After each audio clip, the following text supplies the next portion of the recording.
Welcome to one more edition of Politics and Right. I'm Egberto Willis, your host. Thank you so kindly for being a part of the show. Sorry for that little mishap. We had an immediate crash on the new software that these guys put out here. Don't ask me why I didn't write it. I didn't write it, but you know what? We got back in time before it dropped and we had to start all over again. Anyway, folks, welcome to Politics and Right. E2247, welcome aboard. Paul Fleming, welcome aboard. Bruce Pollard says, hey, y'all. Paul Fleming says, all checking in from ATL, AVQ, welcome aboard. Yvette Avery Herod, our union activist, welcome to Politics Done Right. One of our queues is not getting set off, so we're going to miss sending out that automatic email to a whole lot of people, but we'll take care of that later. Anyway, folks, welcome to another edition of Politics Done Right. Let's see. Carl Cox, Egberto can't stay for long. Did you see and read my email? I'm in email hell. I'm about 2 days behind on emails. I only do the emergency stuff for the next couple days, and then I'll get it all. Peggy Lopez, how are you doing, my friend? Great to see you. E2247 as well. Michael Rudden starts. Poll, Americans strong support unionization, Amazon workers.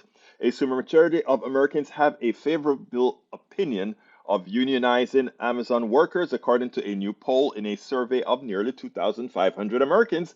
75% of respondents agreed with Amazon workers who say that they need union representation in order to have job security, better pay, and safer working conditions. The very demands listed on the Amazon labor union website. The poll found that the union argument was significantly more popular, throughout 20% points higher than the management side argument that workers don't need a union because they already have good pay and benefits.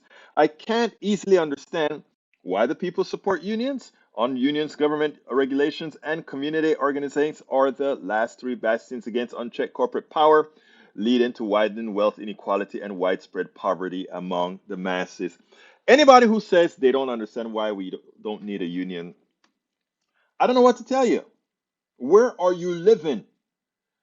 Who negotiates for you? Who forces these corporations to pay you your worth? Why do you think as the union movement went down, so did the worker pay and wages?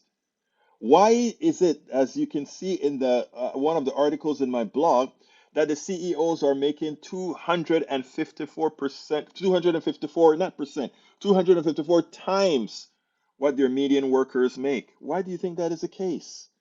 That is the case because they don't want unions. And ask why would a company object to having unions if they intend to do all that is well and good by unions? Why would they object to it, right? Isn't it easier to them to negotiate for workers on the truth of the matter is there shouldn't even be any negotiation. I believe in collectives, right?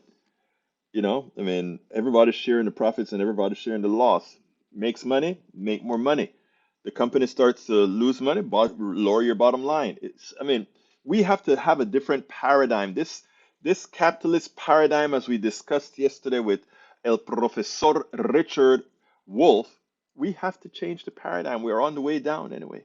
Anyhow, Biden takes critical first step to fix landmark environmental law gutted by Trump. I read that. Natural Resources Committee Chair Raul Grijalva wrote on White House Council on Environmental Qualities Phase 1 rulemaking for regulations finalizing under the National Environmental Policy Act.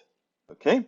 The previous administration stripped and gutted NEPA protections, effectively blocking federal agencies from taking climate change and public input into account when they make major decisions that affect our environment and the health of our communities. I'm glad this administration, according to Rudnin, recognizes how egregiously wrong these actions were and is moving toward to restore the protections that have helped protect our environment while promoting sustainable development for decades. But the work here isn't done. With investments from the historic infrastructure law going out the door as we speak, this administration needs to complete the second phase of rulemaking, and they need to do it soon. Without a strengthened NEPA and EPA and public engagement process, these investments could very well fall short of their full potential to advance equity and environmental justice for all communities. Bruce Pollard, welcome to Politics Done Right. My brother Paul Fleming, welcome to Politics Done Right. Carl Cox, Let's see who else we have here. Eric Hayes, question. Do you think it is best interest to rely more money on China manufacturing and raw materials or sources elsewhere for the US?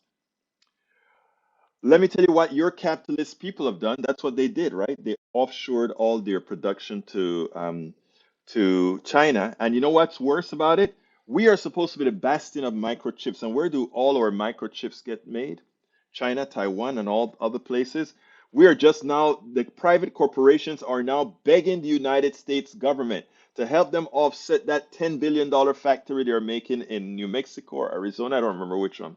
But I thought, why would they want corporate welfare? Why would they want welfare to help them build something for the private sector? It behooves me, right? I don't know. I don't know. I don't know.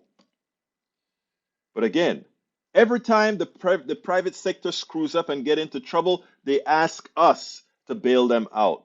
So your answer to the question is no, manufacturing belong in the United States, but these capitalist companies believe what they can do is manufacture for the cheap over there, sell it at not the maximum discount here, and then their executives and CEO makes a profit. They don't have to pay health care. They don't have to pay anything.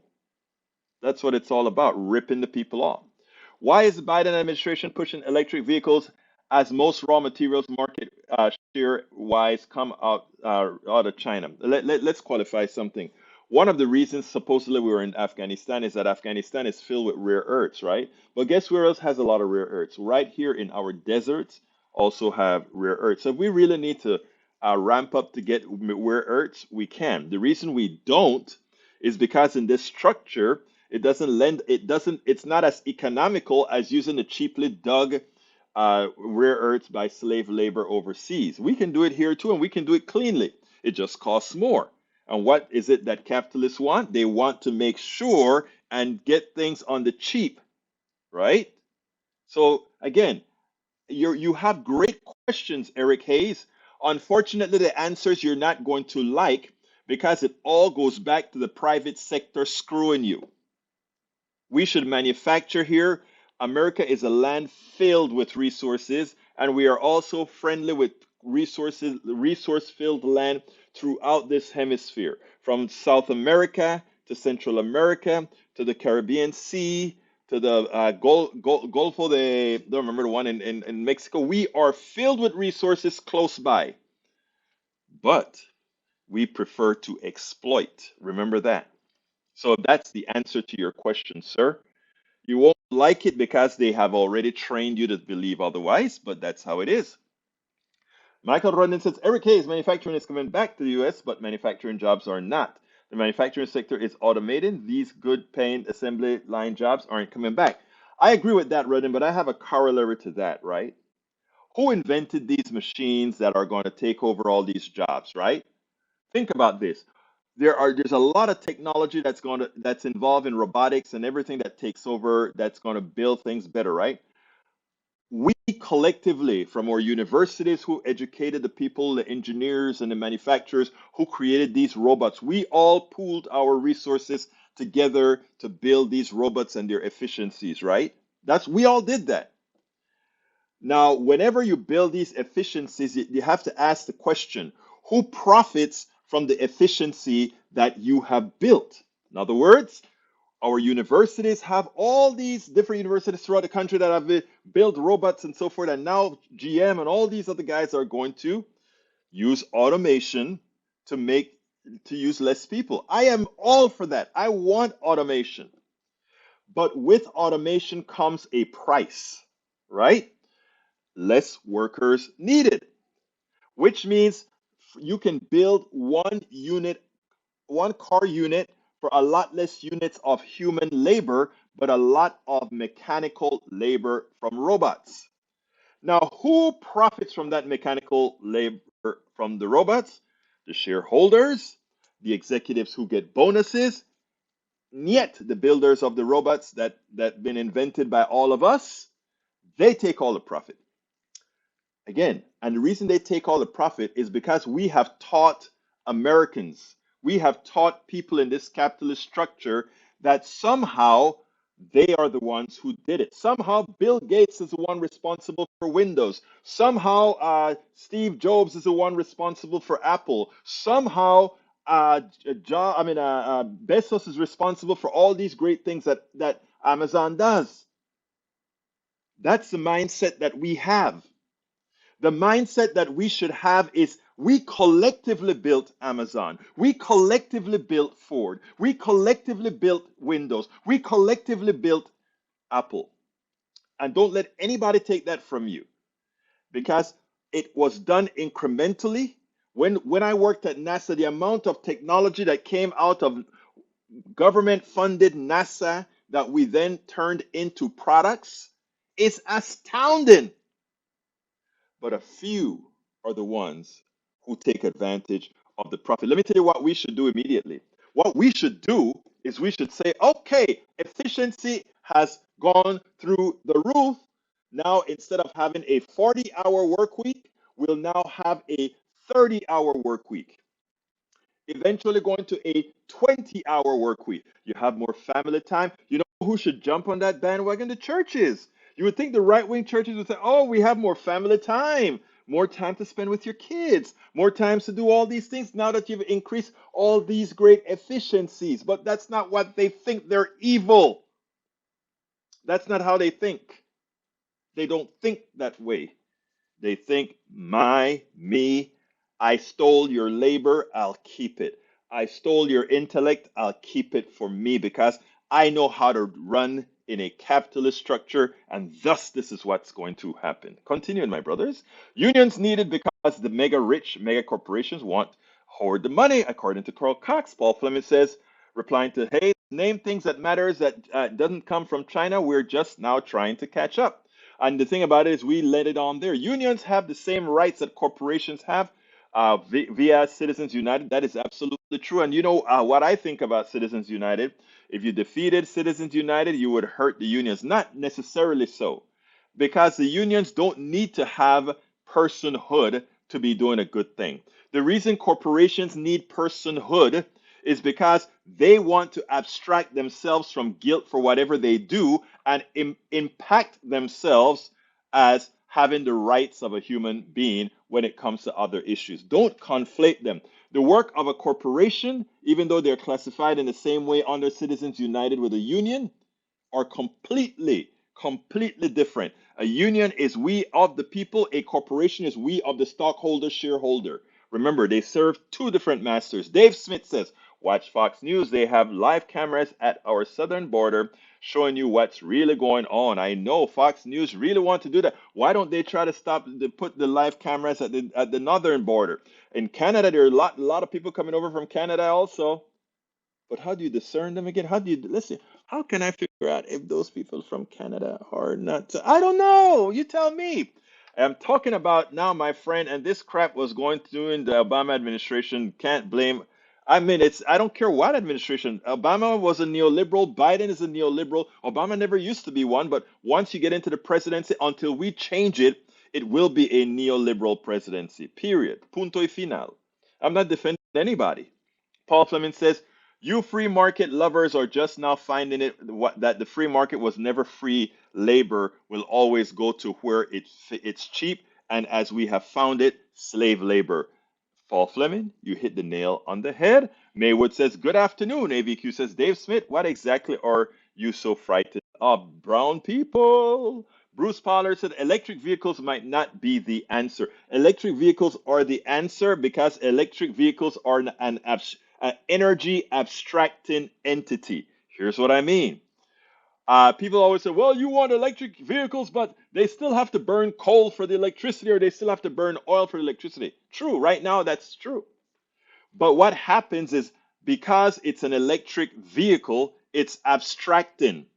We don't care if the energy to charge the batteries are coming from oil, from coal, from the sun, from hydro, from wind, from wave. All of that gives you one common denominator, electricity. So if you build electric cars, as we mitigate getting rid of oil, the electric car stays constant. Now, when it comes to batteries and that kind of stuff, we also have the issue of the battery technology being good, bad, all that good stuff. Now, the new thing into the mix is nuclear energy. I'm not yet satisfied that we have to go to nuclear energy. I'm hearing competing ideas based on numbers, and based on numbers, what I understand is we don't have to use nuclear energy, which is yet, if you take a look at the war in Ukraine, you can see that even a well-designed nuclear plant, if we get instability, can create issues. So there's a lot of debate there. There's a lot to talk about there. Tom C says, Mid Michigan checking in. Welcome, Tom. Neither unions nor corporations should have unlimited access to politicians through campaign contribution. Just another name for bribery. I agree. I agree. I think unions are there to go ahead and make deals, just like how any member organization that corporations use do it. No different, no más. Eso lo único que hacen. Hydrogen is good, but again, hydrogen, let me go ahead and just tell you about hydrogen, brother Bruce. Hydrogen is just as abstracting as oil, right? In other words, you have to make the hydrogen. And there are several ways to make the hydrogen, some that are polluting, some that are not. Some may take just a solar energy to create to transition water into hydrogen, or even the carbon, even you can even frack um, petroleum and extract the hydrogen out of petroleum and use it and then get rid of the rest. But I'm saying the abstracting energy transformation here is electricity. When you burn hydrogen, you're going to get one thing. Water is the byproduct of burning hydrogen for cars. That's true. Unfortunately, because of temperatures, etc., if you take a look at the exhaust from a nitrogen device, you're probably also going, I mean, hydrogen device, you're probably also going to get these compounds called nitrates. Because what you're going to do is, because you're burning air, you're going to get some of the compounds that fuse with the nitrogen to create nitrous oxide and some small quantities because of the heat transformation, etc. Carl Cox. One last thing before I leave. Conservatives don't want women to have reproductive rights because they think human beings should. Was done by human beings. Good point. Okay. Let's see what else we have here. Paul Fleming is talking to. You really have a short memory about Bush boys. Yes, he does. All right. Tom C says free market good, laissez-faire capitalism bad. Free market is free enterprise. I agree with that. I had a software company. I wanted to own a pizza shop. Me and Roberto Luis was going to have a pizza shop together one time. So yeah, I love free enterprise. I love free enterprise. Let's see what else we got here. Michael Rodden says, compare how much government corruption comes from corrupt corporation compared to unions. It's actually corporations. Again, unions are doing good. There's corporation within the union ranks that needs to be extricated, but that is a different story altogether. Eric Hayes says, I agree with Bruce Pollard. Electric vehicles are not the only answer. Nobody says it's the only answer. What I'm saying, it's the abstracting answer. It's the abstracting answer. Hydrogen, there are hydrogen cars in Germany right now. Okay, Lee Grant. Border crisis is real. Dems ignore it at their peril. Border crisis was always there. We just happen to highlight it when an election cycle is coming. But the border crisis is always there because we create so much instability south of the border. Again, these are the things you don't know, right? But we create a lot of instability south of the border. And when these people come running back here to the United States, we're like, get out of here. Will you like me to start discussing instability that we create overseas? I won't talk about it because I have to get to the video, but we do quite a bit. Bruce Pollard says, I agree with your statement, but charging takes too long by its chemical nature. Swapping batteries would take too much agreement between vendors. H2 follows the same model as fuel. I do not disagree. Again, I said we have to also take a look at the nitrous oxide issues, etc. I still think the electrical would be, if we can, and Bruce, I agree with that point. The amount of time it takes to charge, and also the stuff about exchanging of batteries. We could do the exchange of batteries. I think that's a feasible scenario by creating standardization. We do it right now, right? You have C batteries, A batteries, D batteries. We standardize a lot of electrical products right now. A car would just be another electrical product, right? Conceivably, just a different way of thinking. Anyhow, let's go ahead and get started with the let's go ahead and get started. Oh, you know what? When I had to reboot my system, guess what happened, guys? I lost the interview. So let me go ahead and pull up that interview real quick, like, because if I don't pull up the interview now, we're going to run out of time. So let's get to my interviews folder and bring up Marilyn Singleton. And here is Marilyn Singleton. Welcome to one more edition of Politics Done Right. I'm Egberto Willis, your host. Today we are honored to have Marilyn M. Singleton. She is a board certified anesthesiologist. She is past president of the Association of American Physicians and Surgeons. She graduated from Stanford and earned her MD at UCSF Medical School. Dr. Singleton completed 2 years of surgery residency at UCSF, then her anesthesia residency at Harvard's Beth Israel Hospital. She interned at the National Health Law Project and practiced insurance and health law. She is the author of a recent article that got my attention titled The Fox Garden, the Herpetarium.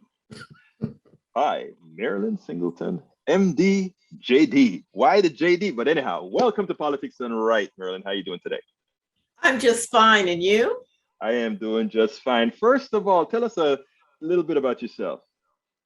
Hey, just a native Californian who had parents that always wanted me to strive for the best, and that's what I tried to do. And I've been interested in healthcare since I was in high school, and couldn't decide whether to do it in law or medicine. So I ultimately did both. Well, that's good. That's good. Anyhow, you wrote the letter, the I should say an op-ed, Fox Garden, the Herpetarium. Explain. Well, it just struck me after that poor congressman was bitten by a rabid fox, but it got me just thinking about the fox guarding the hen house, but our legislators somehow just seem to be more reptilian than cute little hens looking out for us. For several different reasons, I must agree with you on that fact, because I don't know how many of them are really out there for us and not for themselves or their benefactors. I have no idea. But I want to see where there's some symbiosis here. First of all, tell me, again, you wrote that article, and I love the title. I was like, wow. And then I love the way you brought it in. Hey, the guy got hit by the fox here in the middle of Washington, D.C. and the mall. Wow. And then you started to make a detour. Tell me a little bit about what your article said. Well, what I was talking about is, being a native Californian, I was sort of stunned at the number of bills that came out of the California legislature that just seemed too far over the edge. And whether you're right or left, we're human beings, and some of these laws just didn't seem to hit on our humanity, but rather seemed to hit, I don't know, for the lowest common denominator. And I just don't think that's who we are.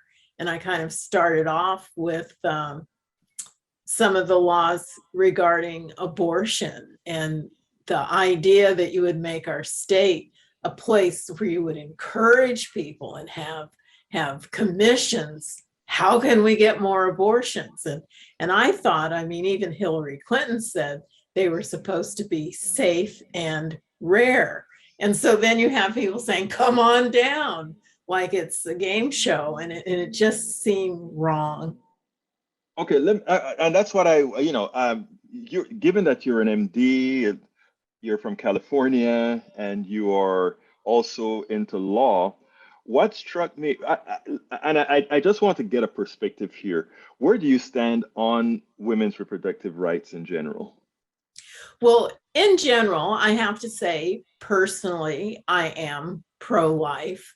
I've seen a whole spectrum of women who are in very difficult situations. And so I don't take the issue lightly. Mm-hmm. And I think that's what was so bothersome, that the seriousness of the issue of what to do with the pregnancy under an array of circumstances, whether you be a teenager, raped, incest, health problems, certainly for health problems, the mother's life tends to be saved, even though in the Catholic Church they say the baby's life should be saved. So that's, a whole nother position.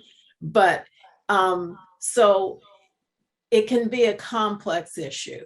And I guess that is what strikes me. The issue doesn't seem to be taken with the seriousness that it is, that you're encouraging people almost to not think about it. If you say, we're going to make a law that gives free rides, free abortions, free everything, and it doesn't seem to include any other kind of counseling. Did you get counseling regarding adoption? Did you get counseling regarding some of the psychological issues that might arise from a hasty abortion? So it just seemed to be a bit cavalier to me. Do you think that it may seem cavalier maybe because you are in fact pro-life, or do you think it was written in a cavalier fashion? Because I have a follow-up to that, but I'd like that answer first. Well, I have to say, I was trying to look at it from a lens of just why would a state do this, and then say, well, because some other states may outlaw abortion, so people would need a place to come. But I was looking at it, people will find out. You don't have to make it was almost a celebration. And I think that was what stuck with me. So honestly, I think it's difficult to separate personal feelings a lot of times, but I did try. No, let me, in looking at it as not just your basic law, but it just appeared more of a celebration of abortion. Normally I wouldn't even have entertained bringing somebody that I considered to the right if I didn't think it was a rational thinking person that was going from a position of not just a flamethrower, but somebody who genuinely have an interest. And I think that's the kind of conversations we're supposed to have in this country, and I think is what would make things better. I want to postulate something with you based on those laws that you just told me. You said while we were speaking that as you saw the law written, you didn't see any advice on possibly adoptions. You didn't see any advice about all these other issues. And you also said that to you, what you saw within the law was, well, free everything, come on in, come on out, etc.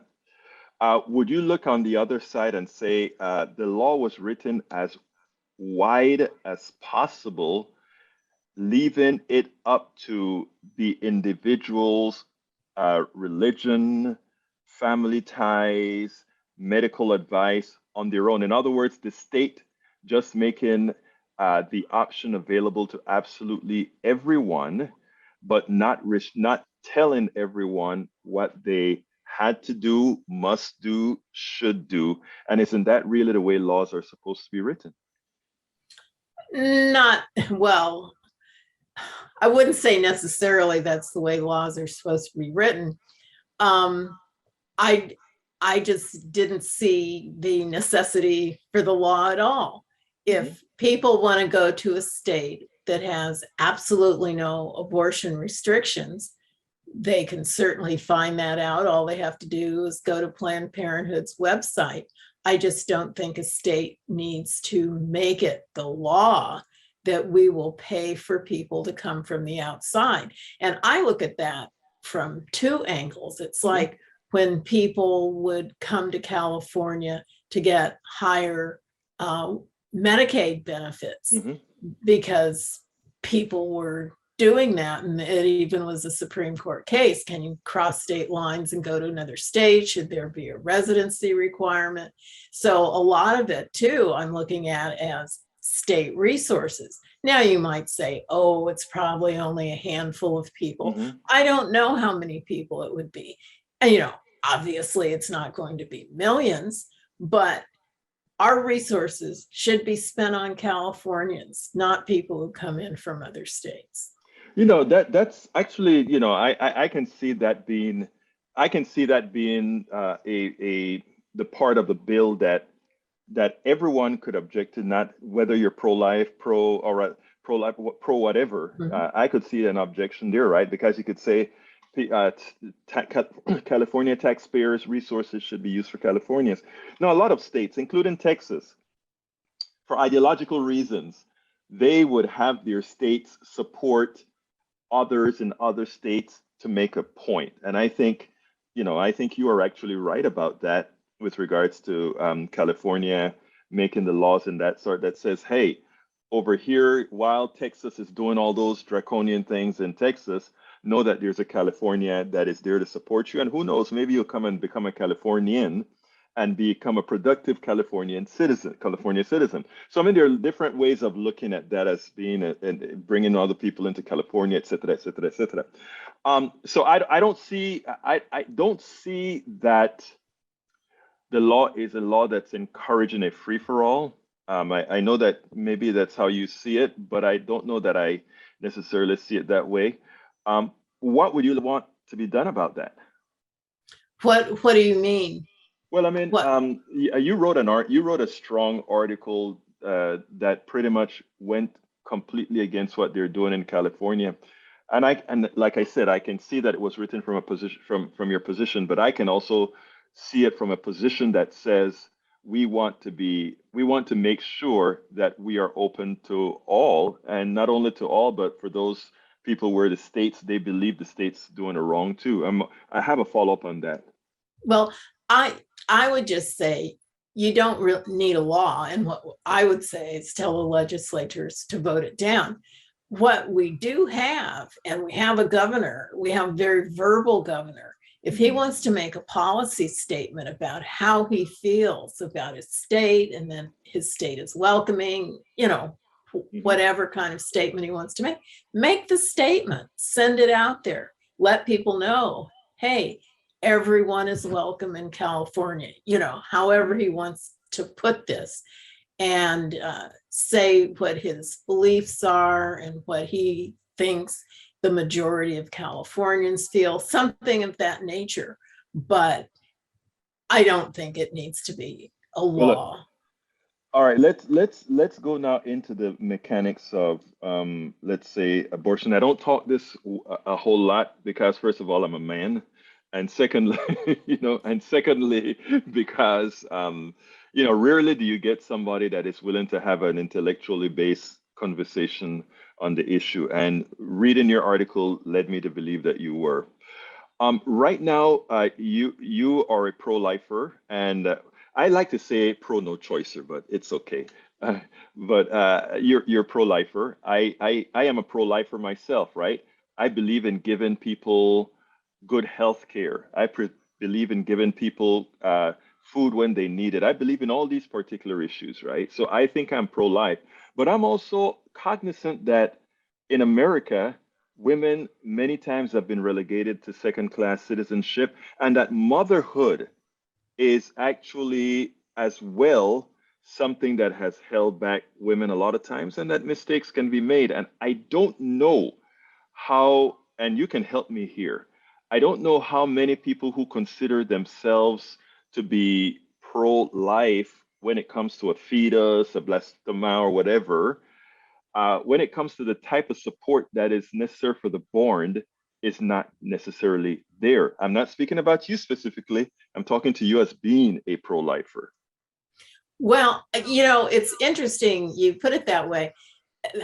And as far as life, and we could get into the deep science of when life really begins and Which whose I life don't is know. more Yeah, important, yeah. and all this, very, very deep subject.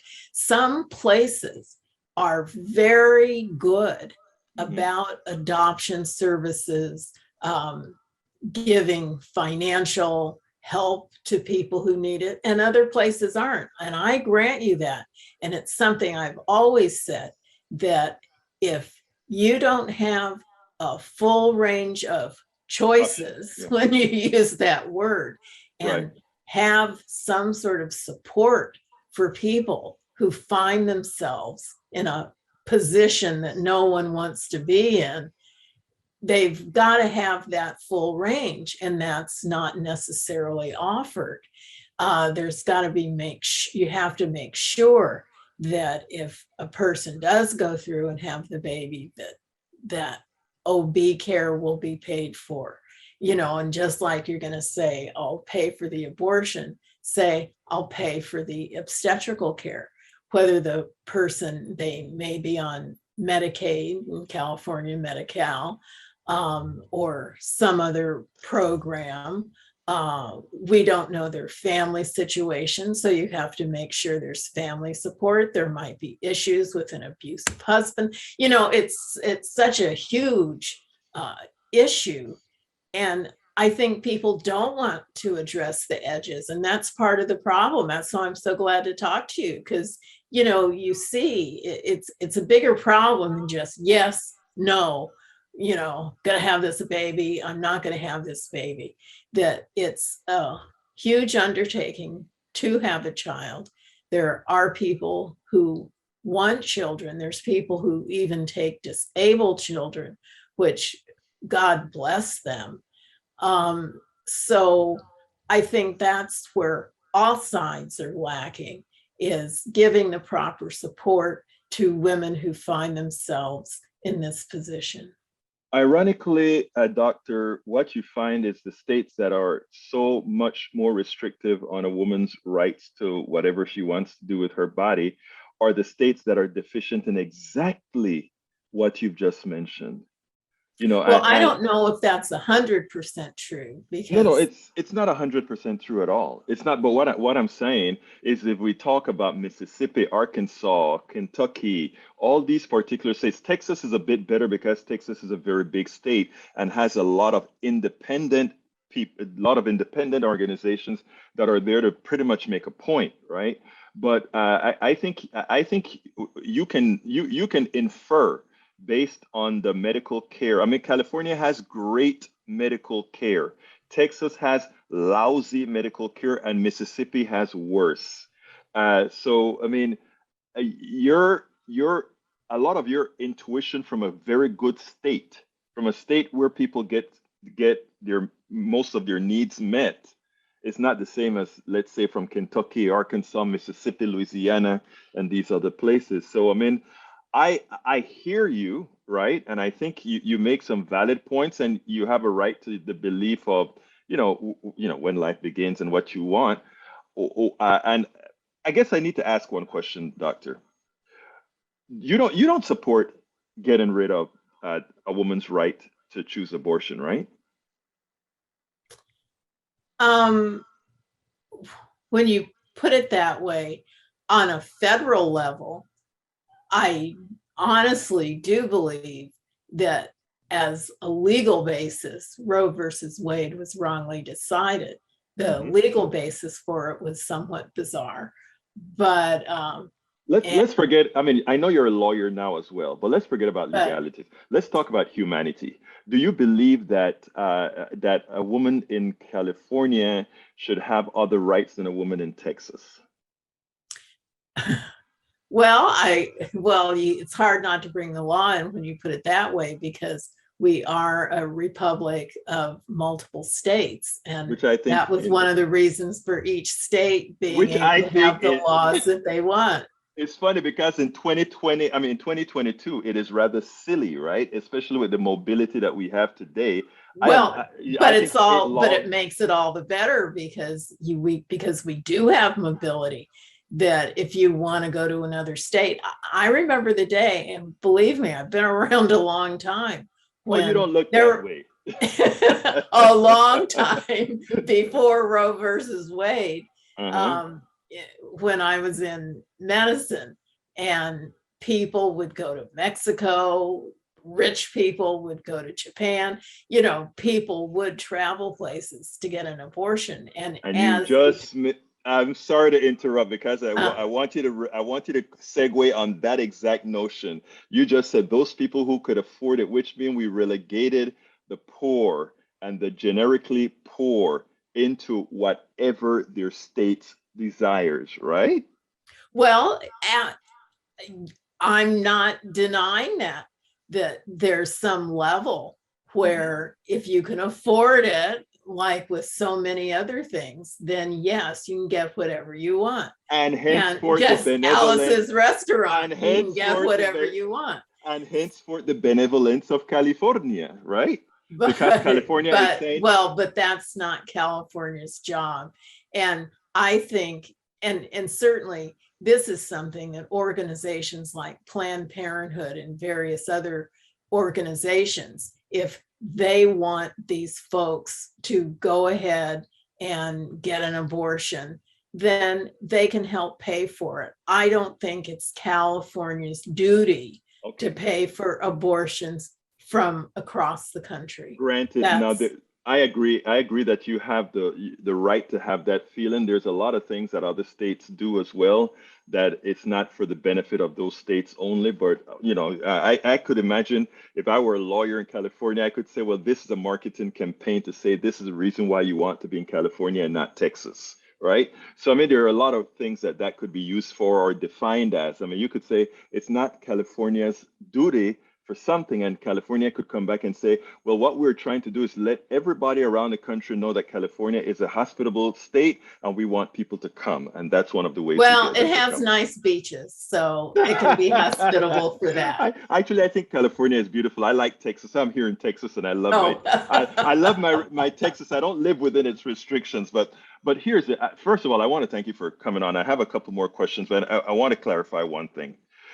I am listening to you, doctor, and you are not as harsh on abortion. I think, however, I see that you would love to see Roe versus Wade go. Okay. And for me, it does not compute with your own morality. I am listening to you. Okay. And that you want, that you are okay with Roe versus Wade going away. And after listening to all the pros and cons that you've given to me, tells me you're a moral person. But at the same time, you're allowing ideology to have you say you are willing to have women in different states. And I think we've come back and said, hey, but a woman in Mississippi who is poor, she has no mobility and to do what's right for her own personal economy. So I think if I understand you correctly, you're of two minds, an ideology fighting a morality. well, I suppose you can look at it. I mean, when you bring in the money issue into the whole thing, sadly, money talks for a lot of Thank things. you. And, we already know that.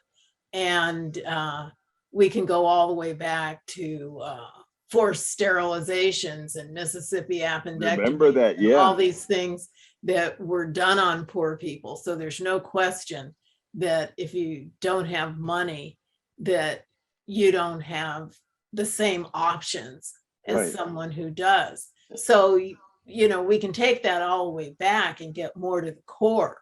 What do we do in general to, how they say, level the playing field for people for things that one could consider essential to their health, whether it's mental or physical or whatever. And you gave the answer So, in your paper. Believe it or not, hmm? you gave the answer in your paper. There's a sentence in your paper which said, California, where California goes, everyone goes.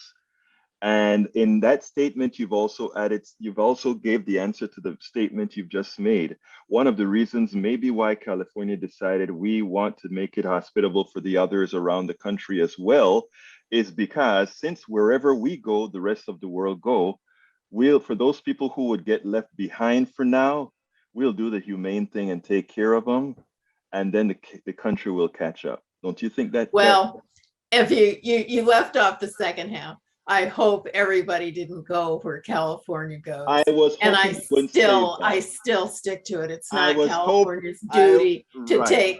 to take care of the rest of the country. But you know what? But You know what I see, doctor? I see that if you had to be helpful to somebody to get it done, you would. And well, and sorry. unfortunately, we don't have enough people who are willing to mitigate the problems within our laws? I think Well, you would. and I think private entities and back in the day, private entities really stepped up to the plate. And there was a time when they had a lot of homes for unwed mothers and this type thing. And somehow we've lost that. And I think we need to get back to that. We need to get back to looking at patients as individuals and, not pawns of the state and the government. But, Doctor, that's an ideological position. My ideological position is I don't want to depend on private entities. I don't trust private entities because private entities see, come there with we are. Right, I know, and that's what I'm saying. It's ideological, and but that's good. We have a good, fruitful discussion. I think private entities sometimes come with an attachment, while we the people come with we the people. But well, if in fact we were we the people, and that goes back to the herpetarium, because the government has lost its goal of being for the people in many cases. And I bet you and I, all of us, both on the left and the right, could come together and really make sure that it is we the people, so that it's really we the people getting the people's will, and not the corporations and etc. that actually continue to run things. Which you're right. And unfortunately, I suppose we in this conversation with neither can be trusted. You know what is interesting? It's when I say the private sector, when the private sector controls government, that's corporations controlling government. That is the private sector again. That's the ultimate guilty entity, because when we the people can control the politicians, we the people, it becomes we the people. Right. So even when we have when we have bad government, it is the by the purview of the corporations and etc. that does it. But I tell you what, I'm sorry. Go ahead. No, it's sad but true. All these folks are bought look off. At that. And I wrote an article a few years back called "Sold to the Highest Bidder." So you can guess what that was about. My dear conservative friend, you can get your articles at me anytime. I think you're a good person, and I think there is more that we would agree with, absent certain types of ideological stills, that we could get by. Thank you so kindly, Dr. Marilyn M. Singleton, for having a very good discussion on the subject. Please keep doing what you do. Thank you so much. Okay. We spend a lot of time deconstructing the news, trying to parse it into a form that everybody can understand. We try to find those little nitpicks where it flies above the fray, etc. If you really like these videos that we do, I want to ask a big favor. Please go ahead. Number one, subscribe to our channel, and number two, please join if you can. Thank you so kindly for watching. Keep watching. Please remember to share. We must populate the entire internet with our progressive message, a message that we know is what most Americans say that they want. So help us, please join. Welcome to one. Well, folks, I hope you enjoyed that. We had a good time talking. It just actually shows that you can have a conversation with just about everybody. Anyhow, folks, let's see what we got here. Oh, wow, we're almost out of time. I had another video, but I have to forego it. So let me just welcome the new folks in. Boomer U says, when religion is the basis of some politics, we all lose. You're absolutely right there. Let's see what else we have. Daniel Ledo says, Egberto just revealed he wants full government control of all laws. He wants to consolidate power in DC. Actually, government is in control of all laws. I think what you mean is that you think what I want is all laws created out of DC. No, I want all laws that have to do with certain parts of our society controlled in DC. Otherwise, you get the wackos in Texas and Alabama passing some very silly, hurtful laws that causes pain to people, and you have people in Washington that don't have mobility, or people in Texas that have no mobility. They can't just put up and run to California or run to Washington State or whatever. So no, there are certain parts of society I think we need to have centralized laws. So I'll cop to that. Maywood says, well, that's a conversation. Lee Grant says, both Abbott and DeSantis are flexing their political muscle. We want to ensure that laws cover everybody appropriately, covers everybody appropriately. Okay, we have about 2 more minutes to go. Anybody has anything else that they want to add before? Joan Litter, yes, the sound is back. There it is. I hear you now. Yeah. I don't know what happened. I had to jump and use the good old reliable because this guy, the Bluetooth went for some reason. I think they are having some, they forced us to upgrade the software, and it seems like we're having some issues with this new software. But anyhow, we are coming up on time, and I did do an ask, so let me go ahead and do my ask real quick. I'm Egberto Willies, as host of Politics Done Right, a progressive radio media show on Pacifica Network's KPFT 90.1 FM Houston that engages all ideologies. I found that our political angst isn't mostly ideological. There is a well-designed effort by many in power to control us. If we are at each other's throats, we are less likely to demand our economic and local wishes. In that light, I wrote 3 books. I wrote the first one titled, As I See It, Class Warfare, the Only Resort to Right-Wing Doom, to describe the entire economy in a manner we can all understand. It highlights why it was designed to pilfer most as it empowers a few, the chosen. The second book, titled, It's Worth It, How to Talk to Your Right-Wing Relatives, Friends, and Neighbors, take it to the next level. After understanding how the system pilfers, it is incumbent that we can speak to our peers to empower a change. The third book, How to Make America Utopia, Take Away the Economy from Those Who Rigged It, gives us a place to land. After learning about our economy that is dysfunctional for most and learning how to engage the other side, we point out what would make an economy that works for all. Each book stands on its own, but together they provide the full picture. Please consider getting one or more. You will undoubtedly learn, be entertained, and help us continue the mission with our blogs, articles, videos, and books. I'm Egberto Willies, as host of Politics. All right. I hope you got that. Please, folks, since we're out of time, it's 5 o'clock. I have 2 links to give you. You can go ahead and get our books at politicsdoneright.com/books. Or you can find out all the different forms of supporting us at politicsdoneright.com/support. Okay, I got to get out of here. My name is Egberto Willies. This is Politics Done Right. And you guys know how I end this baby. I am what? Out. We spend a lot of time deconstructing the news, trying to parse it into a form that everybody can understand. We try to find those little nitpicks where it flies above the fray, etc. If you really like these videos that we do, I want to ask a big favor. Please go ahead, number 1, subscribe to our channel, and number 2, please join if you can. Thank you so kindly for watching. Keep watching. Please remember to share. We must populate the entire internet with our progressive message, a message that we know is what most Americans say that they want. So help us, please join.